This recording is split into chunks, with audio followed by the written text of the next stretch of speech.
As you might imagine, Mraz is a dilly guy. We both thought that the Bud Knight, was it? The Bud Knight. The Bud Knight that came through on the horse and the armor was very funny. We put this at number 4. Hey, Bud Knight, aren't you going to fight with us?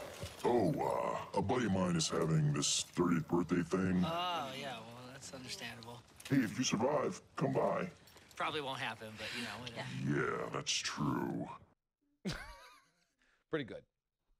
And you also met the Dilly King at one of our Super Bowl parties. Yeah, the Dilly. I was a friend of the throne. No pit of misery for me. I thought that was very funny. Good job by Bud Knight.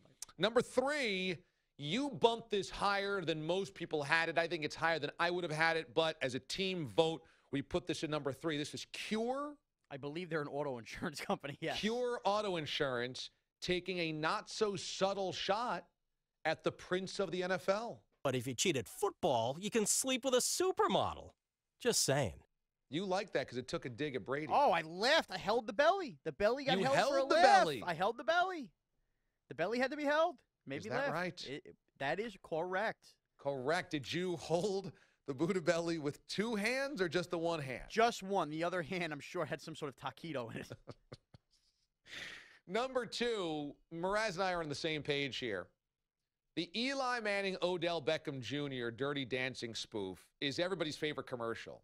But we couldn't make it number 1 because you're coming off a 3-13 year where you were a preseason Super Bowl favorite or at least a playoff favorite. Everybody, it wasn't like Cleveland Browns going 3-13. It was the New York Giants and a disaster of a season that hit an iceberg early. And here you are dancing to Dirty Dancing, looking like total fools. Just let him dance. Just let him dance. I don't know. It was funny. I mean, Eli obviously has just entered that world of, like his brother Peyton Manning, acting goofy, making people laugh, not taking himself seriously, which is great. But coming off 3-13, coach gets fired, GM gets run out of the building, franchise in flames. Is this the time to be Dirty Dancing? Right, especially because now we find out if you look at the offensive lineman in the background, they only filmed this a couple weeks ago. And you're in the 4th quarter of your arch rival winning a Super Bowl, and this plays, and everybody, you're the laughing stock. But they couldn't have known the Eagles were going to be playing in the Super Bowl. But they had to sign off on dancing like idiots during a 3-13 year. Exactly. So you do that, and then it blows up in your face when you see who is in the Super Bowl. You just made a mockery of your team when it didn't need to be made a mockery anymore. I am disgusted. What happens if they went 11-5 and lost the NFC Championship game? You live with it. Okay. You live with it because you had a fun year. 10-6, they lose in the wild card round. It was a fun year, so you're extending having the fun. 8-8.